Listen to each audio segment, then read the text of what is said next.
All right. Hello, everyone, and welcome back to another episode of Live with RYE. I'm your host, RYE, and I am so thrilled you are joining me today. A program note, this episode of Live with RYE has been pre-recorded and is not live.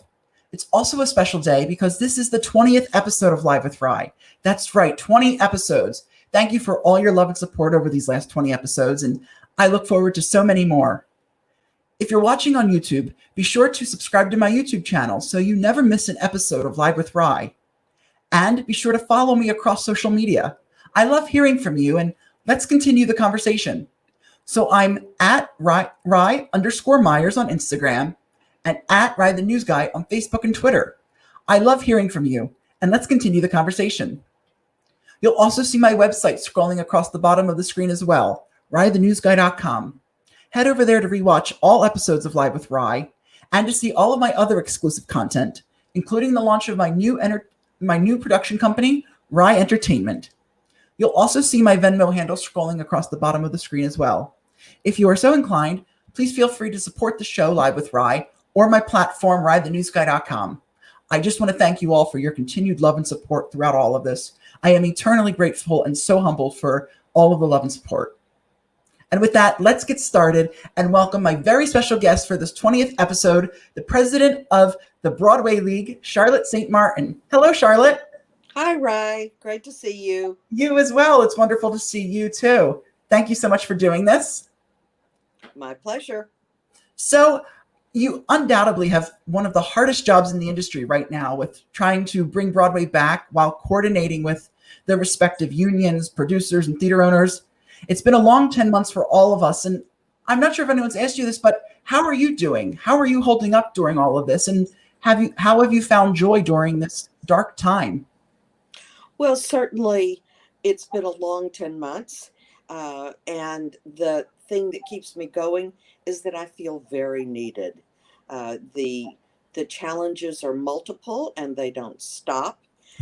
You seem like you take 3 steps forward and three steps back a lot of days. And then in others, like in late December, when we got Save Our Stages passed in the new COVID relief bill, then you have a celebratory day. Not a lot of joy because you can't go to theater or Right. do the things that make your life complete, which for me is, about 90% theater. I think the joy comes from knowing that every day we bring it a little bit closer to getting those curtains to rise again. Well, I have to agree with you on that. I'm at that same 90% of my joy is spent in the theater too. So I'm with you. It's definitely not the same. And you have been a courageous leader in all of this. So I just want to thank you. You've been leading the pack. So Governor Cuomo just announced in his State of the State, he had about 9 different things he talked about. But the one on Tuesday, he mentioned about the importance of bringing arts back through the state of in the state of New York, through the New York Arts Revival Public-Private Partnership. He also said, New York is not New York without Broadway. And I'm glad he agrees. But what does this new announcement mean for the Broadway and theater community? And does the governor know sort of how dire a situation Broadway is in? Oh, he absolutely does. We've been working closely with him for months. Mm-hmm.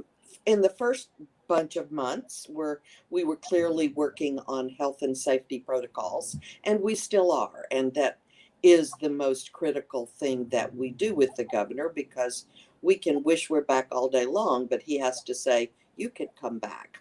So he's been a great support with us by introducing us to some of the best scientists and medical professionals in the state. Mm-hmm. But now that the vaccine is coming out and that we've had this going for a while, I think he felt that it was okay to start talking about the revival of New York City and the arts, because he does believe what he said. And I'm awfully glad of that, because New York isn't New York without Broadway. What does it mean to us? I think what it means is really more symbolic than reality, because these aren't going to be Broadway shows. They're not going to be in our theaters, but they're showing the importance of the people who make Broadway, who are on Broadway, to the world. It's saying these special artists, no matter what their jobs, whether they're the performers or the costume designers or the musicians, and I could keep going, that they make New York go and grow and be healthy, and they also help us uh, in our souls. So I think it's terrific. And one of our great members, Scott Rudin, who's one of the most prolific producers on Broadway, is one of the two people leading that charge. And Jane Rosenthal is also an amazing woman. So I have no doubt that we will whet everybody's appetites to be back in those seats again.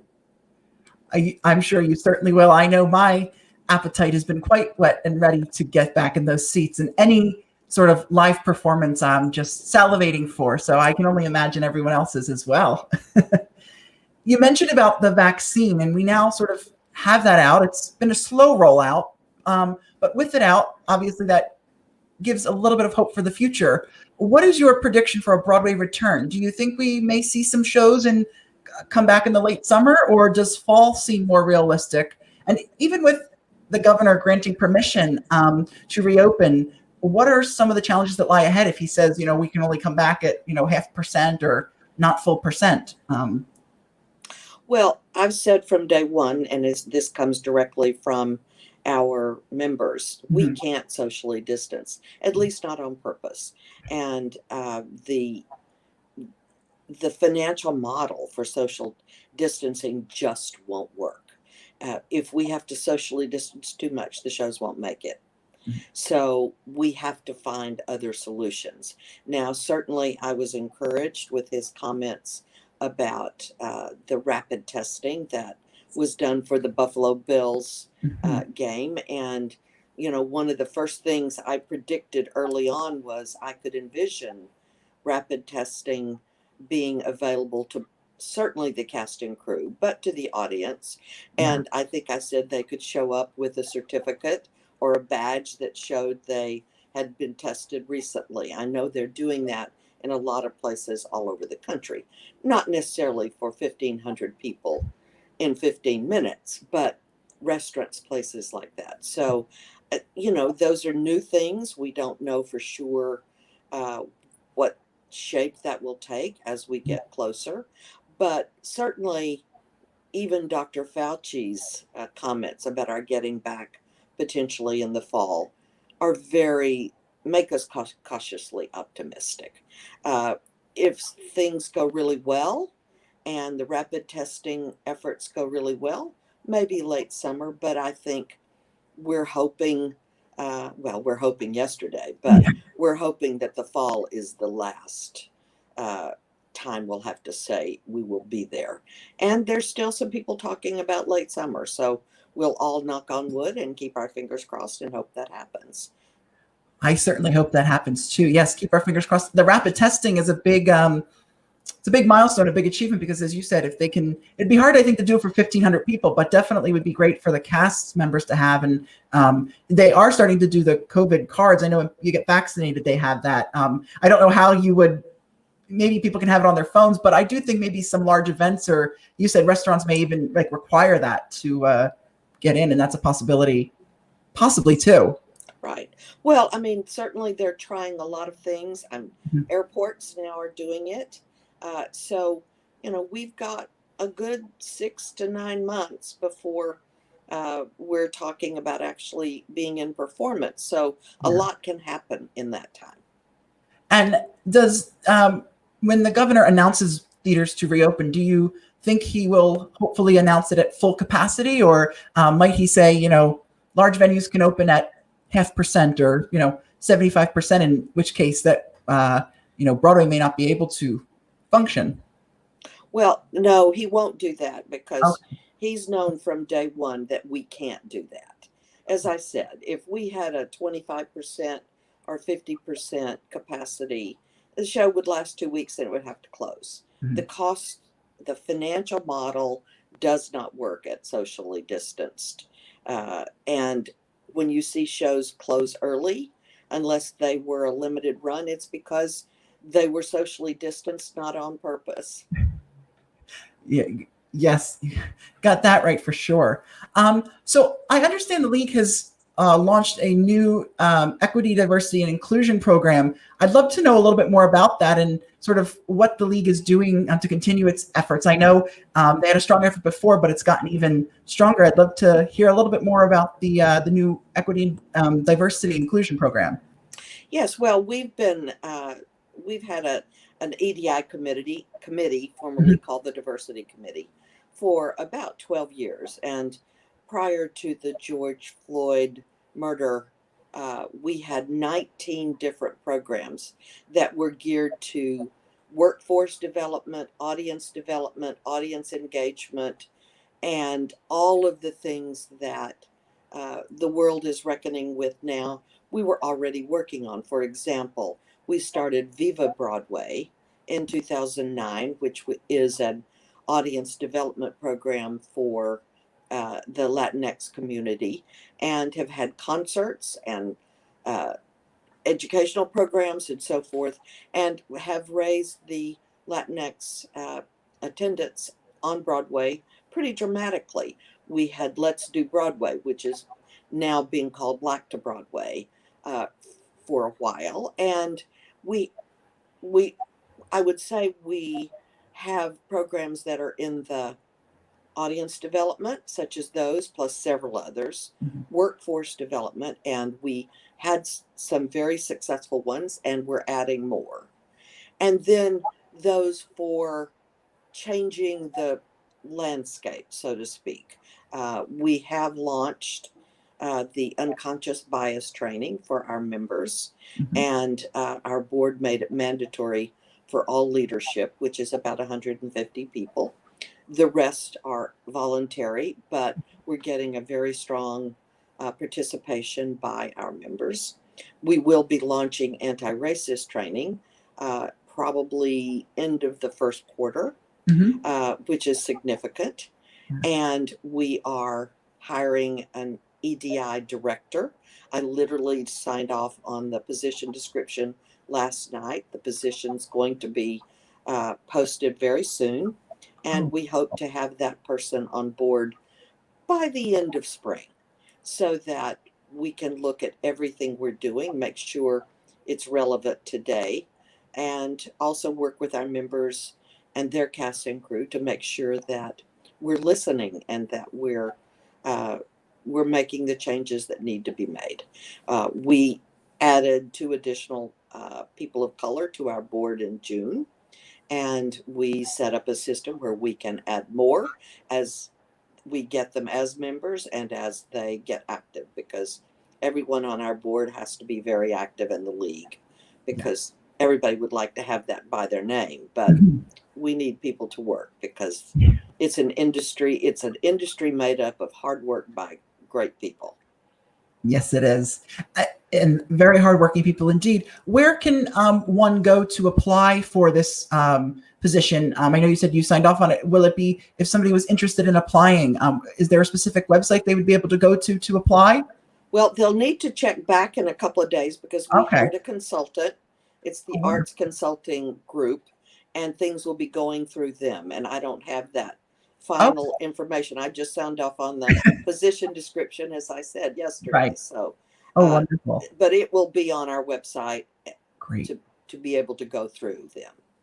Oh, that's great. I hope everybody can take advantage of that. And those who are interested in applying, definitely apply. You mentioned with being active in the league. I'd love for you to talk a little bit about, for those who maybe don't know, what exactly does the Broadway League do? And being a member of the league, what are your requirements as a league member? Well, the league is a trade association. It's not an audience association. So our members are the people who make theater and who house theater. They're the producers, the theater owners, the presenters, and the presenters are those people who present the touring shows. Mhm. We're in over 200 cities in this country, not to mention the world. And then the general managers, the people that are hired to run the operations of the shows for the producers. Those are our primary members. They are the people who make and create theater. They hire the actors, they hire the directors, the choreographers, the musicians, et cetera, et cetera. The theater owners clearly have their staff and they hire those. So we we are all about protecting the business of commercial theater in the United States. And we do all of the things that a trade association does. Think of the automobile dealers or the Mhm. American Medical Association. Those are trade associations. They look out for the interests of doctors and hospitals and so forth. Well, we look out for the interest of our members and the theaters and all of the things that make Broadway happen. We have the research department, all the figures you see about, 90, we're responsible for 97,000 jobs in New York City, Yeah. or have an economic impact of $14.8 billion in our last full year. Well, our research department does that. We have a marketing department that works on the audience development programs like Viva Broadway, Family First Nights, and things like that. We have an audience engagement department that does the Jimmies, I call it the Tonys for Teens, Yes. that works on Broadway Bridges, our program with the DOE, that the goal is to have every student in the New York City school system see a Broadway show before they graduate. We were just in our third year, and we've had over 45,000 students see a Broadway show for $10. Our goal is to get to 70,000 students a year. That's been interrupted a bit, this darn pandemic, but Yes. we'll get back to it because our members are committed to it. Then we have the very, very important labor department. Mhm. And labor, the league was actually formed to become a multi-employer bargaining unit. And as I'm sure you know, we have 14 unions Yes. that work on Broadway and 17 union contracts. So our labor department negotiates all of those union contracts on behalf of our membership.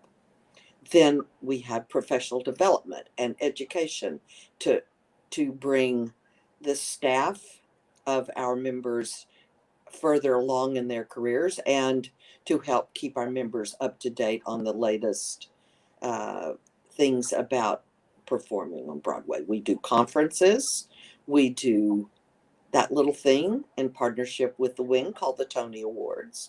We do the Jimmy Awards in coordination with our regional programs around the country. Mhm. So, we're all about fostering a love of theater and making sure theater is healthy. And you are the head of it all. Such a important job. I'm a lucky girl many days. Yes, Some you days I could, are. wonder what I'm thinking about. But seriously, I felt like I was the luckiest person in the world when I took this position because I got to take my avocation and make it my vocation. And that's so special. You mentioned about the Tony Awards. Do you have any updates for us as to when the Tony Awards may be happening? We got the nominees back in, I think it was October, which was an exciting little taste for all of us. But is there been an update as to when the awards may happen, whether virtually or in person? Anything you could share? No, it's still a secret. There have been quite a few things happening in the press, and we Yeah, want to, when we announce the final date and circumstances, we want it to be about the Tonys, not about the news of the day. I love that. I think that is so important to make that extra special. How have the unions and the league been talking about what a return would look like for the members? Are the unions sort of on board? I know sometimes that can be a little tough working with unions. Are they just as looking forward to and prepared as you guys are for a return? How is Well, that? I would say that we've been talking with them literally since the day we shut down. Mhm. And most of the work up to now has been protocol related, health and safety, Yeah. because we've said from day one that as much as we would like to be back yesterday, we're not going to come back until our cast, crew, and audience is safe. Clearly, the unions uh, feel very strongly that they should be safe and are working with us. They've hired their OSHA specialists. We've hired our infectious disease specialists, and we're working together to figure out what that looks like. And that's one of those that I referred to where you take 3 steps forward and then maybe 4 back, or maybe only 2 back. I mean, for the first month, we were busy working on surfaces and what we did to all of the hard surfaces and the soft surfaces. And of course, after we were getting close to what we thought were a lot of plans, they said, well, that's really not so important. Now you need to work on this. So Right. that continues to happen. But we are in sync with our colleagues, the unions, to make sure that we're all safe and secure. It's very important. When the theater does return and we have those curtains up, what is the biggest thing you want the industry to know when we return? Is there one thing that you'd like the industry to keep in mind or to remember as we start to return? Well, I think for sure people will be nervous about their safety and security. So if I say nothing else, is that if we're opening our doors, it's because we believe it is a safe environment for people to come back and gather and share emotions, whether it's laughter or tears or anger or whatever, because there are many of those bad guys you get anger at, right? Yes. But I think we would want to say that. I think for New York and the region, I would want them to think of coming back to Broadway as a patriotic duty, because New York isn't New York without theater. And I feel sure they will. After 9/11, they came back in groves and helped save the industry by showing their support. I mean, 80% of the visitors that come from outside the tri-state area say their number one reason for coming to New York was to see a Broadway show. Yeah. And then they stay in a hotel and eat in their restaurants and go shopping, as I did for my life before I moved to New York. And so we want them to know how important that is. And then for New Yorkers themselves, you know, that it's important that they support their city. They're supporting their restaurants, their grocery stores, and when we open, we will need their support as well. And I think there will be at least in my mind, almost a renaissance of people, I think, clamoring to get back to live performance of some taste. And I do hope that this brings out a new birth of theater, that people, while the exciting jukebox musical is great and the big box musical is great, we get a lot of people who have much more appreciation for theater and art, and hopefully we see some new plays and some new musicals, maybe some original stuff, and we get some more appreciation of the arts. Because if there's one thing during this pandemic, I think people are realizing, who are not in the arts, just how prolific the arts are to the community, but also to the government, to the local municipalities. It's not just a hobby. It's not something that is just done out of leisure. It's supporting many jobs. No question. If there is a silver lining to this pandemic, and there are a couple, one is for sure that I think more of our elected officials and business colleagues have understood the financial and economic impact that Broadway delivers to our city. Yeah. It also delivers the soul impact, the need to have release from your daily struggles. But they realize that it is a business and that we complete the city in a way that many other things can't. Exactly. And what is one thing you would like to see change for the better once we return that maybe wasn't there before when theater returns to New York?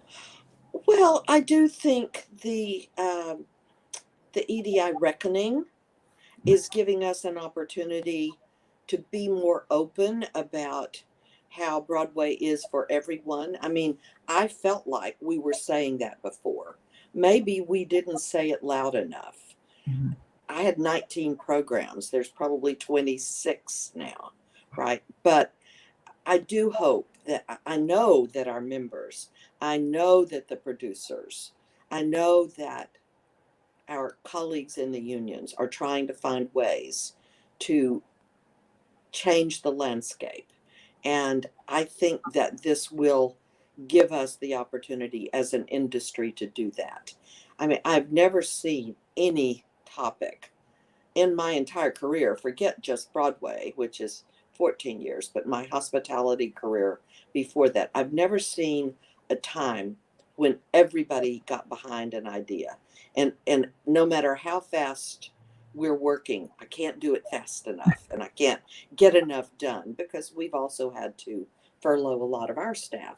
Yeah. I mean, we've had absolutely no revenue in all of the ways that most of our members haven't had. So we're working hard, but I do think that recognition that we could do a better job there for everyone will be a good change.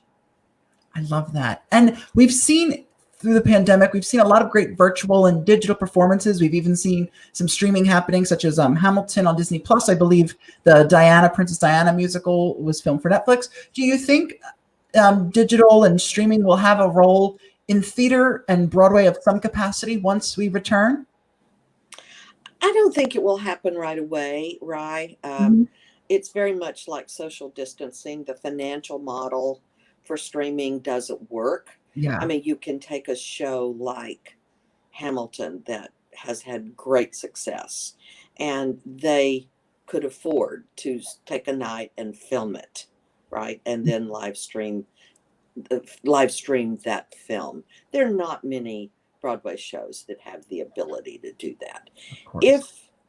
If over time those work out well and sponsors come along and say, we'd like to live stream your show and we will pay you this to do it, that would offset those costs, then maybe, I don't want to say that Broadway won't change.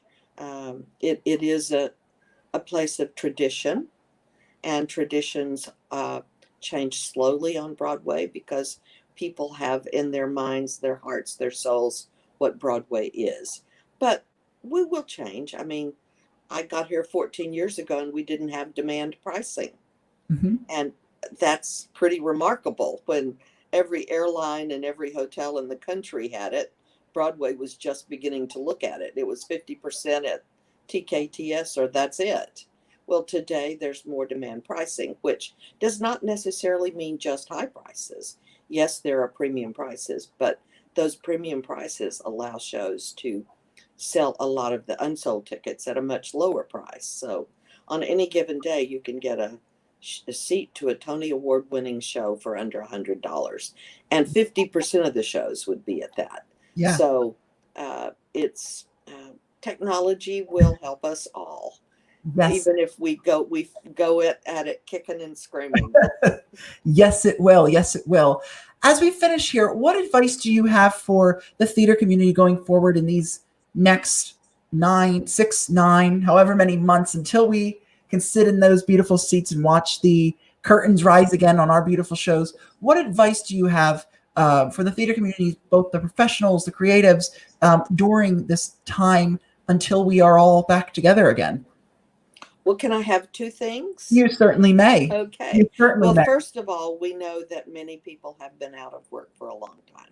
So if there's anything anyone can do to help Broadway Cares, Equity Fights AIDS, and the Actors Fund, that would be great, because they're doing an amazing job of helping those that they can help. So absolutely do that. I think one of the things the theater community has done well, and I think they need to continue to do this well, is to collaborate, to figure out new ways to show their crafts, new ways to engage people in, whether it's benefit performances or live streaming or fundraising for Broadway Cares, or even support of NYC & Co. They are the organization that brings tourism to New York City. And I spend a lot of time working with NYC & Co. I'm on their executive committee. But day in and day out, they do as much for Broadway as anybody on this earth. So if you're involved in tourism, support NYC & Co. and your colleagues through Broadway Cares and the Actors Fund. Important. And the second one, what was your second one? Oh, that was the second one. Oh, that was the second one. Wonderful. It was collaborate, and if you can help. Wonderful. Yeah. I love that. And lastly, what advice would you have for somebody who wants to maybe get into a leadership role down the line, whether it's in the Broadway League or it's higher up? You have had quite a career for yourself. What would your advice be for somebody who wants to get into that leadership executive sort of role, whether it is in the theater or in another industry? Well, the way I got ahead when I started out my career, there weren't any women anywhere in management positions, and I got there. I got into those because I volunteered and got involved in my industry associations, and in and other organizations. I've either been on the board of, an officer of, or chair of an association since I was 22, and there is no question that that volunteer effort of mine helped get me the experience and the recognition to move up to that next level. And guess what? That's what happens at the Broadway League. The people who, from the wealthiest, most successful, prolific producers and theater owners to the uh, young producers, young theater professionals who are just getting involved, but are members that volunteer move up those ranks. And it's an industry, it's a close-knit industry. It's hard to get in, but once you're in, they're there for you. We are there for one another. And I say, make a difference, get in and make a difference. Right now, the Broadway League has 42 task forces made up of members, over 250 members on any given day. It's a few more or a few less that are working, giving us their time to help us get open. Well, that work continues all year long. Maybe not 42 task forces, but we have 10 standing committees, conference committees, forums. So I say, if you really want to make a career anywhere, volunteer, go above and beyond, and show you're an industry supporter and a community, and you're part of the community. That did more for me than probably all of my education put together. I love that. Well, Charlotte, it's been such an honor and a privilege to speak with you. You have, I think, by far one of the hardest jobs right now, and you have really been a true force and sort of a guiding light, I think, in helping us bring Broadway back. And we look forward to what the future holds in store. And hopefully in 2021, before the end of the year, we get to sit in a theater and see the beautiful curtains of Broadway rise again. I look forward to seeing you there, RYE. Thank you. I do as well, Charlotte. Thank you so much.